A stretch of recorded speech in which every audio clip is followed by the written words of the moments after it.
Me enlazo en este momento con Manuel Molano, economista en jefe del Instituto Mexicano para la Competitividad, y con Eduardo Torreblanca Jax, analista de casa en temas económicos y financieros. Muy buenas noches, Manuel, Eduardo, ¿cómo están? Qué gusto. Buenas noches, Paco. Buenas noches, Manuel. Muchísimas gracias. A ver,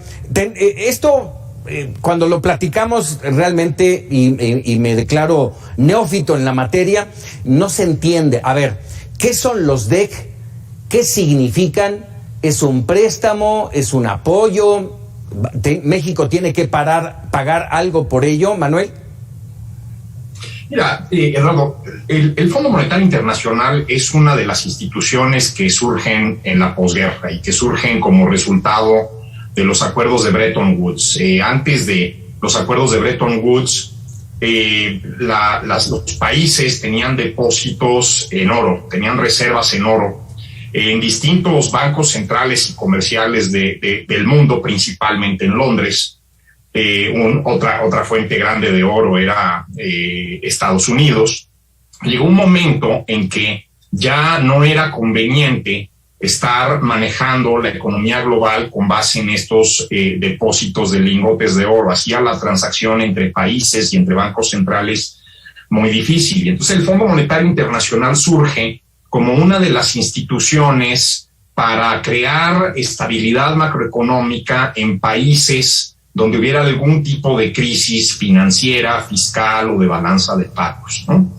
He dicho varias veces en estos días que podría asemejarse como a la cocina de los pobres, como al lugar donde puedes ir a comer a un precio relativamente subsidiado. En este caso, pues no vas a comer, sino recibes los recursos necesarios para estabilizar tu economía en una situación de emergencia, en una situación de crisis, y normalmente se hace a través de intervenciones de tipo monetario.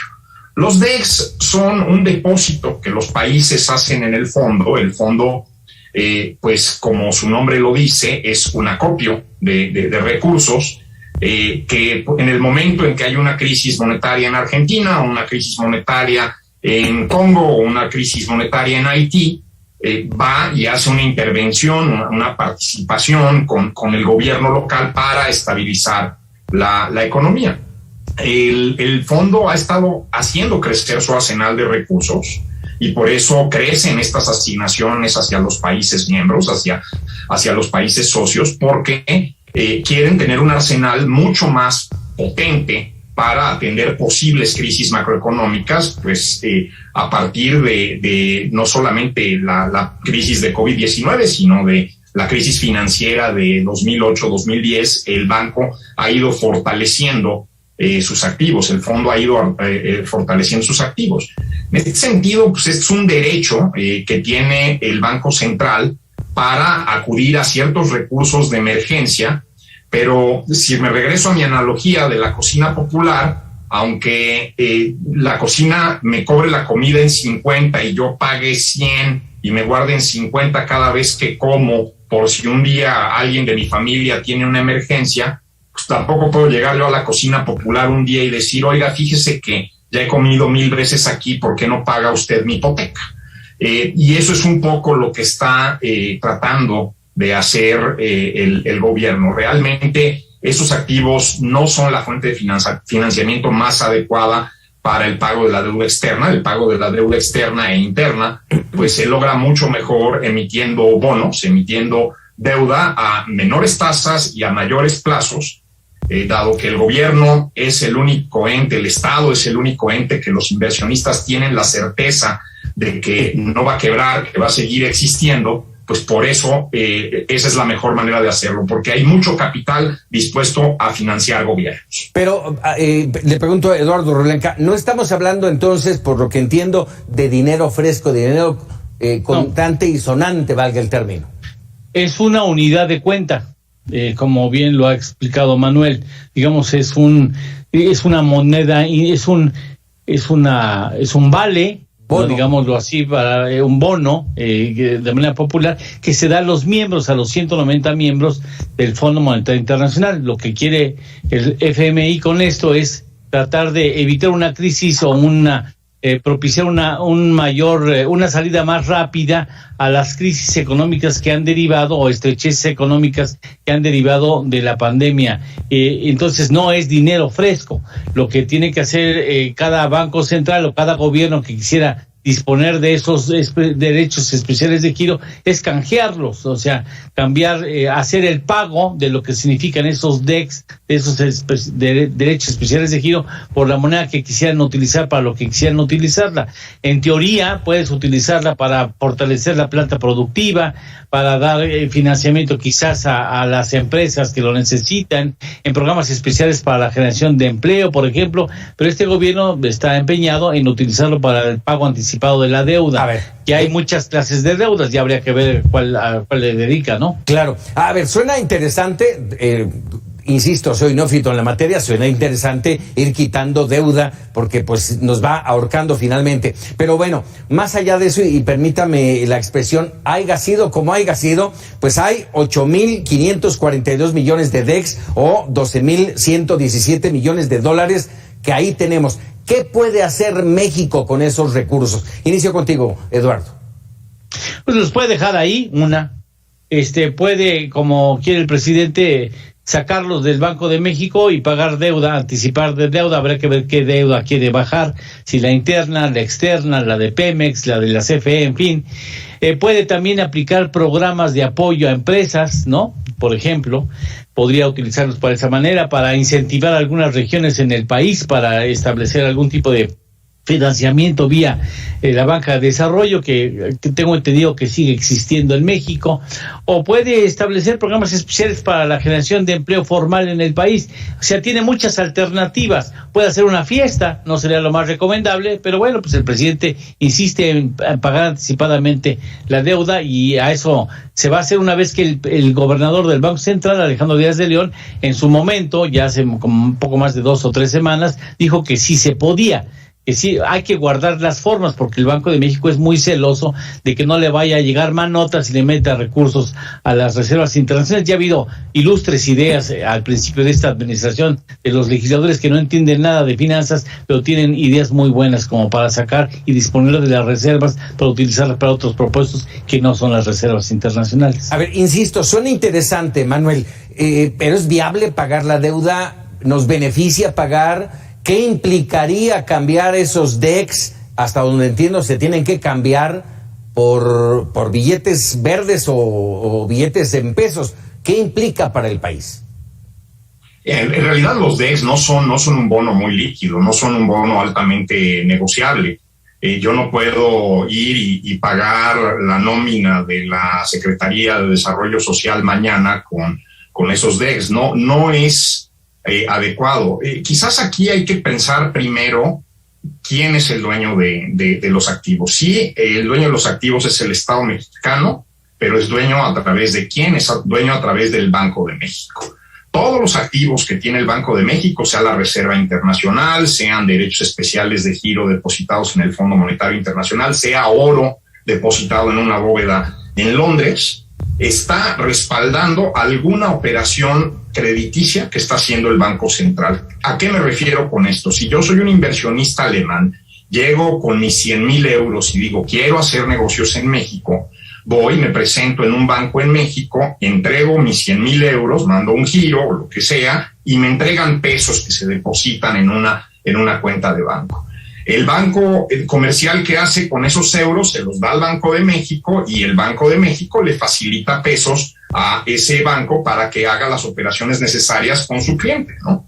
En este sentido, los bancos son entidades altamente apalancadas, son entidades que tienen deuda que es varias veces un múltiplo de sus activos, y esto es muy normal, es la operación normal de la banca.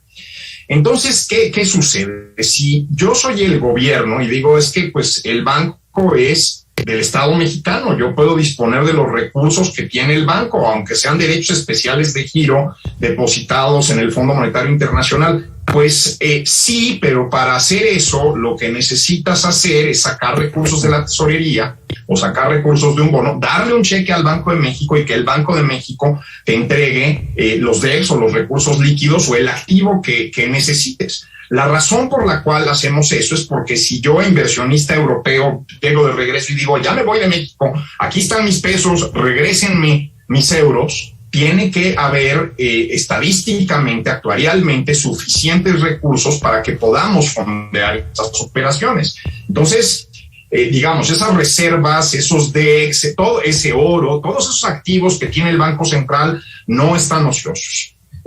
No solo eso, un banco central como el Banco de México, que acumula activos, genera una especie de póliza de seguro para toda la economía. Eso es lo que ha permitido que las hipotecas, que los créditos automotrices bajen de manera significativa. Si se acuerdan, en los 90 yo era un muchacho, ¿no?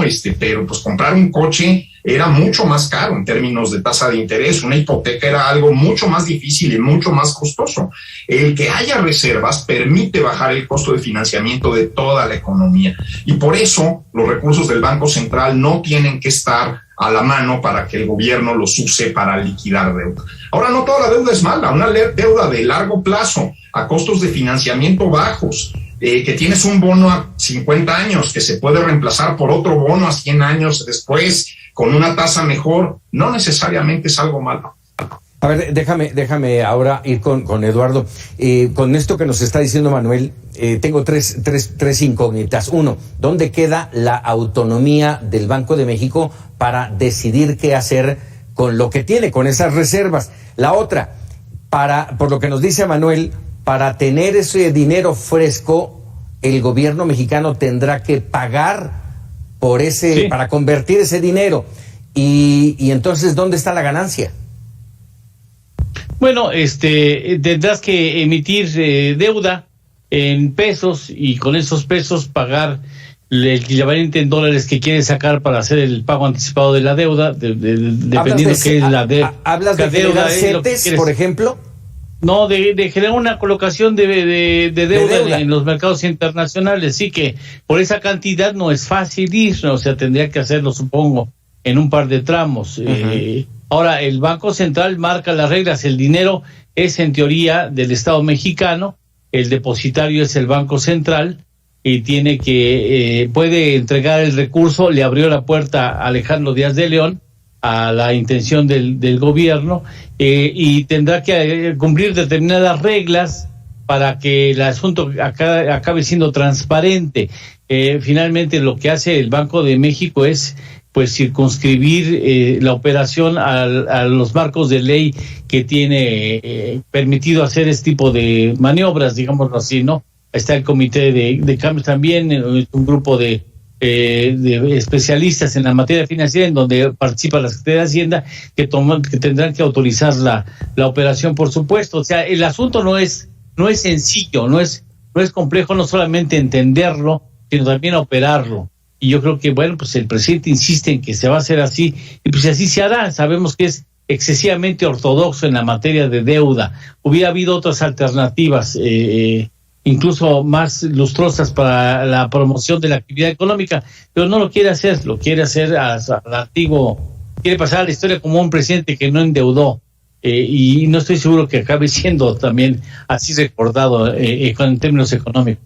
Bueno, más o menos ya creo que ampliamente entendimos este tema de los recursos que nos llegan del Fondo Monetario Internacional a través de estos DEX, pero me gustaría conocer de cada uno de ustedes si consideran que esta decisión es una buena decisión del gobierno mexicano. Inicio contigo, Manuel.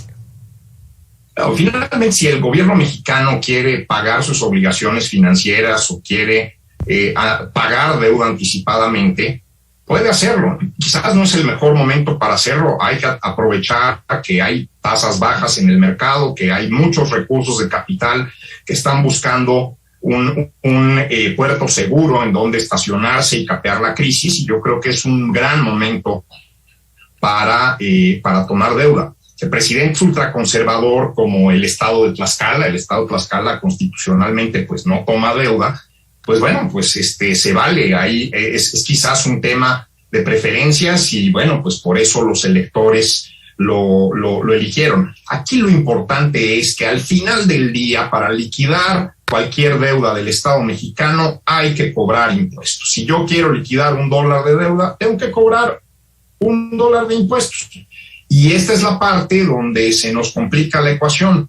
El gasto social en México está en una situación en donde hay transferencias entre los más ricos, pero le quitamos las transferencias a los más pobres y hemos generado una situación en donde el Estado realmente ya no está subsidiando en términos netos a la población. Lo que está haciendo realmente es extraer vía impuestos. La noticia de Kumalov-Sar de Pemex es muy mala noticia, caída de 25% en la producción, porque van a perder ingresos. Entonces, al final van a necesitar más recursos. Entonces, la discusión que tendríamos que estar teniendo con el Estado mexicano es, oye, ¿en qué impuestos me vas a cobrar los recursos con los que piensas pagar deuda anticipadamente? Ciertamente yo creo que no es el momento. Además, nuestros niveles de deuda no son críticos. No estamos en una situación que sea la antesala de una crisis macroeconómica como para que estemos pensando en que esa es la urgencia de este momento. A ver, Eduardo, para ti es una buena decisión y te agregaría, ya que hablaba Manuel del tema de la deuda, ¿qué representarían estos 12,000 millones de dólares frente a nuestra deuda externa o frente a la deuda de Petróleos Mexicanos? Bueno, Petróleos Mexicanos tiene una deuda de 115,000 millones de dólares, para que lo vayamos viendo. El gobierno federal tiene una deuda de 220 y tantos mil millones de dólares. Las amortizaciones de deuda del gobierno federal deben estar sobre los 19,000 millones de dólares y los de Petróleos Mexicanos deben estar sobre los 10,500 millones de dólares en el año entrante, que se ha comprometido el gobierno a liquidar, porque si no tiene opciones de salir adelante Petróleos Mexicanos. Yo creo que con esta decisión marca sus prioridades, o sea, quizá Manuel, quizá un servidor, quizá tú, quizá el público que nos escucha, sería interesante analizar la probabilidad, por ejemplo, de establecer un programa de promoción para la generación del empleo formal, sobre todo en aquellas regiones donde más se necesita. El tratar de establecer estímulos a la inversión que ahora es tan absolutamente necesaria y está tan escasa porque hay falta de confianza en la autoridad estatal. Yo creo que ese tipo de actitudes hubiera sido más generoso quizá en el mediano plazo, porque generas actividad económica y al generar actividad económica generas la posibilidad de que haya una recaudación fiscal, y coincido con Manuel, lo que urge en este país es una reforma hacendaria de gran calado. Pero bueno, se ha evitado dar ese paso desde hace muchas décadas. A este país le hace falta de veras una verdadera reforma hacendaria, pero nadie lo quiere tomar y tampoco este gobierno lo quiso hacer. Así es que marca sus prioridades. Su prioridad es que México no se endeude, aunque esto signifique que sus hijos sigan descalzos, ¿no? O sigan con harapos, o sigan con el riesgo de enfermarse en la calle. Pero él prefiere tener una familia que no tiene deudas, o tiene una deuda controlada, que controlada, por cierto, está. Caray, Eduardo Torreblanca, Manuel Molano, les agradezco enorme estos minutos para Mega Noticias. Dan claridad a un tema que no es sencillo para la mayoría de los mexicanos, entre los cuales me incluyo. No es fácil entenderlo y bueno, creo que ahora tenemos un panorama mucho más claro. Muchísimas gracias, bueno. Manuel, Eduardo. Gracias Manuel, gracias Francisco, hasta luego. Muy buenas noches. Bueno, pues ahí tiene usted un tema